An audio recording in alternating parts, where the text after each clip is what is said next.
If your Coraza lock needs replacing, you're just a few steps away from getting back in business. Here's what you'll have in your replacement kit: the lock assembly, the latch component, and the necessary screws.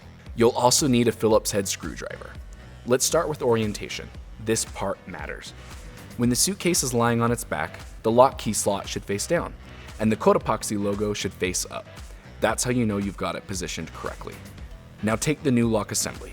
On the back, you'll see two raised inserts. Those line up with the corresponding holes in the suitcase shell. Place the lock into position, making sure it's oriented correctly. Using a Phillips head screwdriver, insert the screw from the inside of the suitcase and tighten it into the lock assembly. Repeat the same process on the opposite side. Tighten until hands snug. Now let's move to the latch. You'll notice a small lip. That lip should face downward so it properly catches when the lock engages. Just like the lock assembly, the latch has two raised sections on the back. Insert the screws from the inside and tighten them with your Phillips head screwdriver. Close the case and engage the lock to make sure it clicks and releases smoothly. And that's it. You're back in business.